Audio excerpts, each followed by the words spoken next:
خلفائے راشدین عام طور پر تو ہم کہتے ہیں حضرت ابوبکر، حضرت عمر، حضرت عثمان، حضرت علی. میں نے اپنی ذاتی رائے، حقیر سی رائے عرض کی ہے، اس میں حضرت حسن کا دور بھی شامل ہونا چاہیے 6 مہینے کا. تب وہ 30 برس پورے ہوتے ہیں. جو حدیث میں آیا ہے کہ خلافت جو ہے وہ 30 برس رہے گی، اس کے بعد ملوکیت شروع ہو جائے گی. تو ملوکیت کا پہلا قدم یہ تھا کہ حضرت معاویہ نے طاقت سے بزور خلافت حاصل کی. اس لیے ان کو خلیفہ راشد ہم نہیں کہتے. البتہ یہ ضرور ہے کہ ان کا دور بہت پرسکون دور تھا. البتہ جب 10 برس گزر گئے حضرت معاویہ کے دور حکومت کو، اب میں یہاں لفظ خلافت کی بجائے دور حکومت استعمال کر رہا ہوں، جو کہ خلافت راشدہ سے ذرا اس کا فرق معلوم ہوگا. تو اس وقت ایک اور صحابی، جلیل القدر صحابی مغیرہ ابن شعبہ رضی اللہ تعالیٰ عنہ، وہ حضرت معاویہ کے پاس آئے اور انہوں نے یہ کہا کہ دیکھیے، اگر آپ نے اپنے بعد اپنا جانشین نامزد نہ کیا تو ہو سکتا ہے پھر فسادات پیدا ہو، پھر مختلف لوگ خلافت کا دعویٰ لے کر کھڑے ہوتے ہیں، پھر خانہ جنگی ہو جائے. 5 برس کی خانہ جنگی میں 1 لاکھ سے زیادہ مسلمان شہید ہو چکے ہیں، قتل ہو چکے ہیں، ہلاک ہو چکے ہیں. اب دوبارہ وہی دور نہ آ جائے، لہذا آپ اپنا جانشین نامزد کر دیجیے. امیر معاویہ ریلیکٹنٹ تھے، لیکن انہوں نے دلائل دیے، دلائل مضبوط تھے.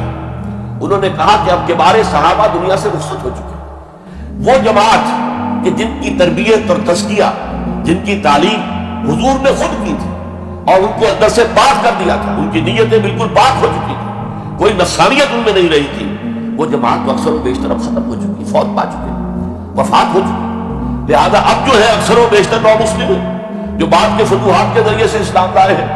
لہذا ان کے اندر نہ وہ پختگی ہے، نہ ان کے اندر وہ تقویٰ ہے، نہ تدین ہے، نہ اصول پرستی ہے. اسلام کی پوری تعلیمات جو ہیں وہ ان کے وجود کے اندر، ان کے شعور کے اندر گہری اتری ہوئی نہیں ہے.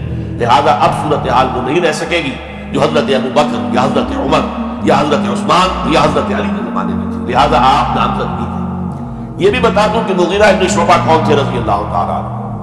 نمبر 1 یہ ہے کہ یہ اصحاب شجرہ میں شامل ہیں، جن 1400 یا 1800 افراد نے حضور سے بیعت کی تھی صلح حدیبیہ سے متصل قبل، اس درخت کے نیچے بیٹھ کر جس کے بارے میں سورہ فتح میں فرمایا گیا کہ لقد رضی اللہ عن المؤمنین اذ یبایعونک تحت الشجرہ. اللہ ان تمام اہل ایمان سے راضی ہو گیا جو اے نبی صلی اللہ علیہ وسلم آپ کے دست مبارک پر بیعت کر رہے تھے اس درخت کے نیچے. ان میں سے ان میں یہ مغیرہ ابن شعبہ ہے. پھر مغیرہ ابن شعبہ وہ ہے کہ حضرت علی اور امیر معاویہ ان کے درمیان جو خانہ جنگی ہوئی اس میں ہمیشہ حضرت علی کے ساتھ رہے.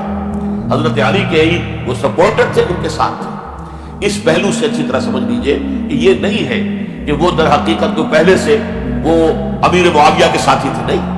لیکن اب جو صورتحال کو دیکھ رہے تھے، جہاں دیدہ انسان تھے، بہت بڑے سیاستدان تھے، جانتے تھے حالات کے نظر پر ان کا ہاتھ تھا. لہذا انہوں نے یہ مشورہ دیا اور پھر امیر معاویہ نے اس مشورے کو قبول کر لیا اور یزید کی ولی عہدی کا اعلان کر دیا. یہ بالکل مڈل ہے حضرت امیر معاویہ کے دور خلافت کا درمیان. یہ 10 سال جب ہو گئے تھے حضرت امیر معاویہ کی خلافت کو یا حکومت کو، تب یہ معاملہ پیش آیا اور یزید کے ہاتھ پر یہ بیعت ولی عہدی تمام جو بھی مختلف گورنرز تھے ان کے ذریعے سے کہہ دیا گیا اپنے اپنے علاقے کے لوگوں سے بیعت لینا. یہ بیعت عام طور پر لوگوں نے کر لی. البتہ 5 شخصیتیں جو بہت نمایاں تھیں انہوں نے اس بیعت سے انکار کیا. ان میں کون تھے ذرا نوٹ کیجیے. حضرت ابوبکر فوت ہو چکے، ان کے بیٹے عبد الرحمن ابن ابی بکر. حضرت عمر فوت ہو چکے، ان کے بیٹے عبداللہ ابن عمر. حضرت زبیر فوت ہو چکے، ان کے بیٹے عبداللہ ابن زبیر. حضرت عباس فوت ہو چکے، ان کے بیٹے عبداللہ ابن عباس. حضرت علی شہید ہو چکے، ان کے بیٹے حسین ابن علی رضی اللہ تعالی عنہ اجمعین. یہ 5 جو امت کے بہت بڑے 5 افراد کے گویا تھے، وہ چشم و چراغ تھے ان گھرانے کے، انہوں نے انکار کیا. اور ان میں خاص طور پر عبد الرحمن ابن ابی بکر نے یہ جملہ کہا کہ تم چاہتے ہو کہ قیصر و کسریٰ کی سنت پر عمل کرو کہ باپ کے بعد بیٹا حاکم بن جائے.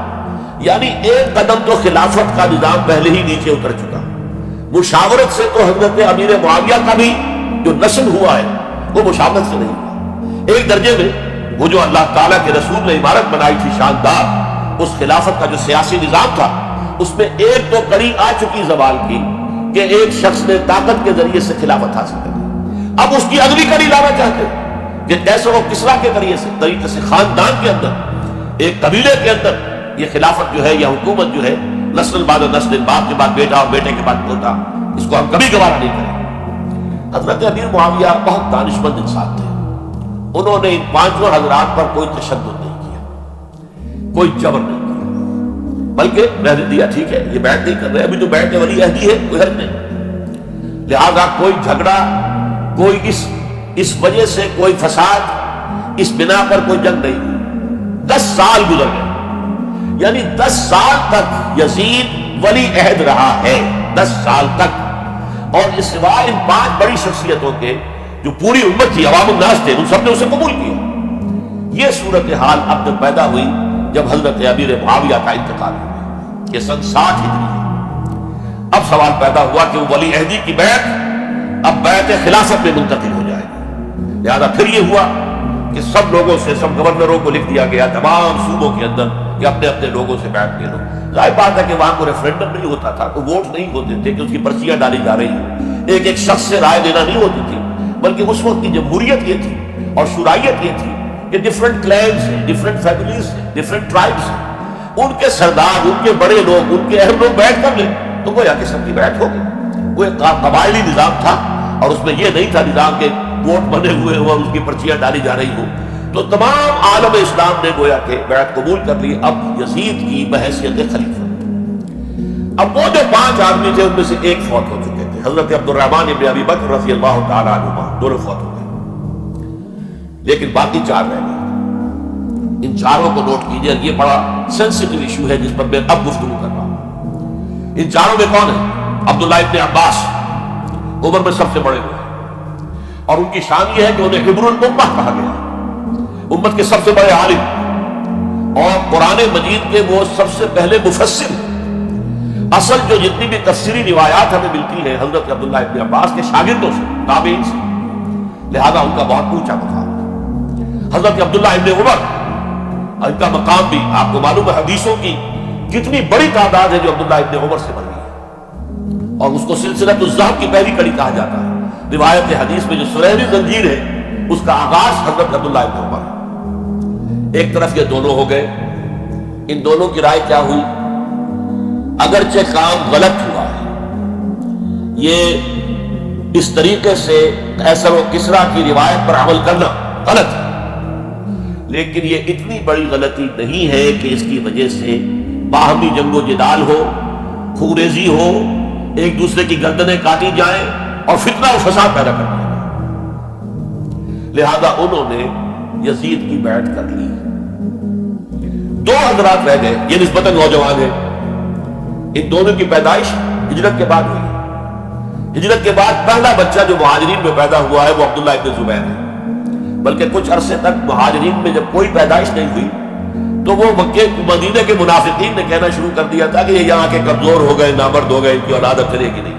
تو عبداللہ ابن زبیر جب پیدا ہوئے، اور آپ کو معلوم ہونا چاہیے وہ حضرت ابوبکر صدیق کے نواسے، حضرت عائشہ صدیقہ کی ہمشیرہ حضرت اسماء کے بیٹے عبداللہ ابن زبیر، اور زبیر بہت شجاع، بہت ہی بہادر انسان تھے، تو عبداللہ ابن زبیر کے اندر بھی وہی کیفیات تھی۔ انہوں نے کہا نہیں، اس غلطی کو ہم برداشت نہیں کریں گے، خوریزی ہوتی ہے تو ہو، لیکن ہم اسلامی نظام کو نیچے اترتا ہوا نہیں دیکھ سکتے۔ جیسے کبھی حضرت ابوبکر نے فرمایا تھا ایبدل الدین وانا حی، کیا دین میں ترمیم اور تنسیخ کر دی جائے گی، دین کو بدل دیا جائے گا، دین میں تحریف کر دی جائے گی، جبکہ میں ابھی زندہ ہوں، میں جیتے جی یہ نہیں ہونے دوں گا۔ حضرت عبداللہ ابن زبیر کی رائے ہوئی we have to challenge، ہم مقابلہ کریں گے، ہم اسے پیسیولی قبول نہیں کریں گے۔ انہوں نے بیعت سے انکار کیا اور مدینہ چھوڑ کر مکے جا کر حرم کے اندر پناہ لی ہوئی۔ یہی معاملہ حضرت حسین ابن علی رضی اللہ تعالیٰ عنہ کا تھا، وہ بھی نہایت شجاع، نہایت جری، نہایت بہادر۔ انہوں نے بھی کہا کہ یہ غلط قیصر و کسریٰ کی روایت جو شروع ہو رہی ہے اسے ہم نے رجسٹ کرنا ہے اور اسے ہم آگے نہیں چلیں۔